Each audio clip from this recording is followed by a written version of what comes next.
शांति निकेतन। अप्रैल सन 1941 दीपाली सरकार श्री सदन के सामने घास पर बैठी थर्ड ईयर के आखिरी पर्चे की तैयारी में मसरूफ़ थी जब एक लड़की ने करीब से गुजरते हुए चंद लिफाफे उसके सामने गिरा दिए। रोज़ाना जब डाक आती थी उसका दिल धड़क उठता था। उस शाम के बाद से वो ऐसा गायब हुआ कि उसकी तरफ से न कोई ख़त आया, न कोई संदेश, न कोई बादल, न कोई राजहंस। और जब अनिल कुमार दास ने चार्ल्स बार्लो के मुतालिक दरियाफ्त किया तो वो कुछ न बता सकी, क्योंकि रोज़ी बनर्जी ने ढाके से किसी ख़त का जवाब न दिया था। उसके लिए इतना गम, इतनी फ़िक्र, इतनी परेशानी, सब बेकार है ना। आज इतने महीने गुजर गए। सितंबर में उस शाम को 6 महीने गुजर गए। दीपाली ने पहला लिफाफा खोला जहां आरा का ख़त था। दुर्गा पूजा की छुट्टियों में जब वो ढाके गई जहां आरा अपने इलाके पर फरीदपुर गई हुई थी, रोज़ी के मुतालिक मालूम हुआ था कि पादरी साहब ने उसे छुट्टियां गुजारने अपनी बहन के पास लाल मनेर हाट भेज दिया है। उमा देवी कलकत्ते में थीं। दीपाली ने सारी छुट्टियां अपने भाइयों के साथ लूडो खेलने में गुजार दी थीं। अब इम्तिहान के बाद गर्मियों की तातीलात शुरू होंगी और फिर वो चंद्रकुंज वापस जाएगी। जुलाई में कॉलेज खुलेगा, फिर यहाँ आ जाएगी। अगले साल बीए करेगी। उसके बाद क्या होगा? जहाँ आरा ने लिखा था, रोज़ी का किस्सा तो अब ख़ासा पुराना हो गया। जब मिलोगी पूरी दास्तान सुनाऊंगी। मिसेस बनर्जी अम्मी के पास आकर रोना रो रही थी।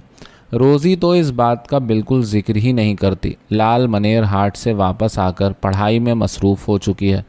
खैर, थर्ड ईयर की ऐसी पढ़ाई भी क्या, तुम लोग मुझ पर खामख्वाह रोब झाड़ते हो। बड़ी आईं बेचारियां बीए स्टूडेंट्स। और भाई, हमने जो कहा था इंटर के बाद घर बैठे मज़े कर रहे हैं। मज़े क्या कर रहे हैं दीपाली, ये तो बिल्कुल गलत है। मगर अब्बा का हुक्म कैसे टाला जा सकता है?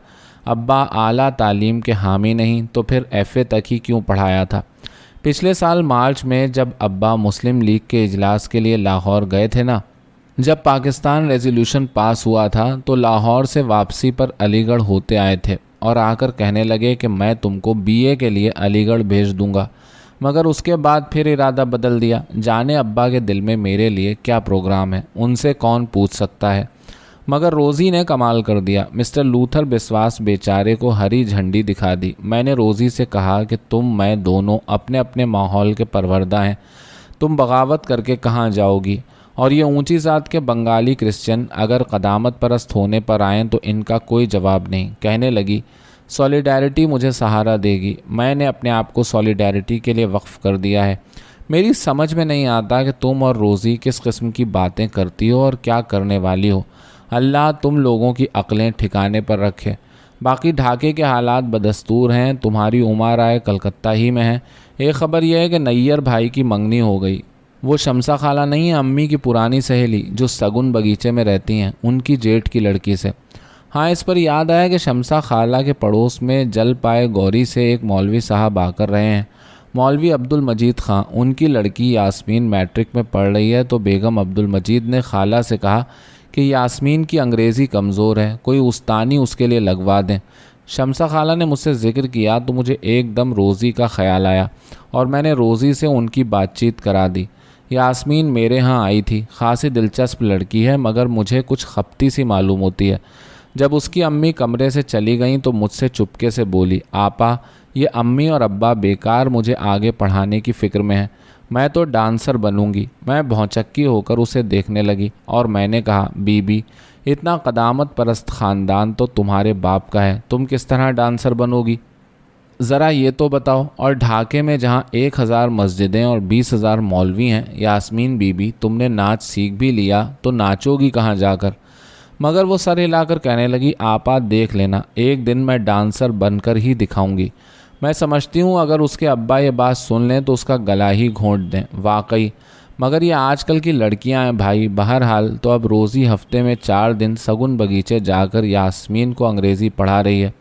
अच्छा है उसका जेब खर्च निकल आया। रोज़ी के लिए बड़ा दिल दुखता है, चुप चुप सी रहती है और अक्सर बहुत परेशान नज़र आती है। अब तुम इम्तिहान देकर आओ तो इत्मीनान से गपशप रहेगी। तुम्हारी जहां आरा। इस ख़त से दीपाली को कुछ अंदाज़ा हुआ कि अब तक रोज़ी ने उसके ख़त का जवाब क्यों नहीं दिया था। दूसरा ख़त बाबा का था। मैं खैरियत से हूँ। کھوکھو شونو ٹونو بھی اچھی طرح ہیں. تمہاری گھر سے غیر حاضری کی وجہ سے ٹونو پر نگرانی رکھنے والا کوئی نہیں رہا، اس لیے وہ بے حد شیطان ہوتا جا رہا ہے. تم کو پیسوں کی ضرورت ہو تو فوراً لکھ دیا کرو، کبھی یہ نہ سوچو کہ میں تمہیں پیسے نہ بھجوا سکوں گا. کل ایک بڑی افسوسناک بات معلوم ہوئی، تم کو بھی معلوم ہو کر رنج ہوگا. دیدی نے گودام کھول کر دھوپ میں سکھانے کے لیے پرانے کپڑے باہر نکالے. 1.5-2 سال سے بڑا صندوق نہیں کھولا تھا. اسے کھولا تو تمہاری ماں کی 3 بالوچر ساڑیاں غائب تھیں. چور کدھر سے آئے، کب چوری ہوئی، کچھ سمجھ میں نہیں آتا. مجھے بھی بے حد صدمہ ہوا کیونکہ یہ میری ماں کی ساڑیاں تھیں جو انہوں نے تمہاری ماں کو دی تھیں. یہ ساڑیاں تمہیں معلوم ہوگا پرانے خاندانوں میں دلہنوں کو دی جاتی تھیں اور تمہاری بیچاری ماں نے اپنی 3 بہوؤں کے لیے رکھ چھوڑی تھیں. انہیں بننے والے مرشد آباد کے مسلمان کاریگر کب کے مرکھب گئے اور یہ فن بھی ان کے ساتھ گیا. اب یہ ساڑیاں ملتی نہیں ہیں. دیدی تو چوری کے غم اور دہشت سے تقریباً بیمار پڑ گئی ہیں. تم جانتی ہو وہ پہلے ہی سے اعصاب زدہ ہیں. ان کو فکر ہے کہ چوروں نے گھر دیکھ لیا تو باقی سامان بھی نکل جائے گا، اور مجھے یہ اطمینان ہے کہ ہمارے گھر میں اور کوئی شے چوری کے لائق ہے ہی نہیں. بابا کا خط لفافے میں واپس رکھ کر دیپالی گمسم سر جھکائے بیٹھی رہی اور گھاس کی پتیاں توڑا کی. پھر اس نے گھڑی دیکھی اور لائبریری جانے کے ارادے سے یونیورسٹی کی طرف روانہ ہو گئی. شام تک دیپالی لائبریری میں اپنی مخصوص چھوٹی سی کھڑکی میں بیٹھی پڑھنے میں منہمک رہی. کھڑکی کی سلاخوں کے باہر اونچی اونچی گھاس اگی ہوئی تھی. کتابوں کی الماریوں میں پرانے کاغذوں کی مہک رچی تھی. بیشتر طالب علم ہال سے باہر جا چکے تھے. دیپالی کتاب بند کر کے سوچنے لگی. صبح ڈاک خانے جا کر ٹکٹ خریدے گی، بابا کو خط لکھے گی. جہاں آرا کا خط فوری طور پر جواب طلب نہیں تھا. ساڑیوں کے چوری کے متعلق اپنے رنج کا اظہار کرے گی. مگر یہ دوہری زندگی جو وہ 2-2.5 برس سے گزار رہی ہے، اس کا انت کیا ہے؟ وقتی جوش و خروش گزر جانے کے بعد جب ضمیر ملامت کرتا ہے کہ بابا کو اس طرح دھوکے میں نہ رکھو، تو اس ضمیر کا کیا علاج کیا جائے؟ ضمیر کیا ہے؟ میں کون ہوں؟ وشوا بھارتی کی کھڑکی میں بیٹھی ہوئی یہ لڑکی کون ہے؟ ریحان دادا کون ہے؟ اما رائے اور روزی بنرجی کون ہے؟ گرو دیو اور اکشے اور جہاں آرا، ڈاکٹر بنوئے چندر سرکار، آتمائیں، پچھلے سنسکاروں کے بنائے ہوئے ذہن، کیا ایک ایک قدم، ایک ایک حرکت پہلے سے مقدر ہے یا محض حادثے کا نتیجہ ہے؟ اقتصادی، سماجیاتی، تاریخی عوامل. ایک مور نہایت غرور سے سر اٹھائے کھڑکی کے نیچے سے گزر گیا. عرفانیت اور رومان اور فلسفے کے اس گڑھ میں یہاں سے چند قدم کے فاصلے پر اس سرخ آرٹسٹک مکان کے اندر گرودیو بھی میرے سوالات کا جواب دینے کے لیے موجود ہیں. لیکن راستہ کسے معلوم ہے؟ سولیڈیرٹی میں جواب شاید موجود ہے. اٹھو دیپالی، وہ اکثر 24 گھنٹے وقت کے اندرونی سفر میں خود سے کہتی رہی. اٹھو، اب یہ کام کرنا ہے، اب یہاں سے جانا ہے، اب یہ پڑھنا ہے، اب اس سے بات کرنی ہے. تھکو مت.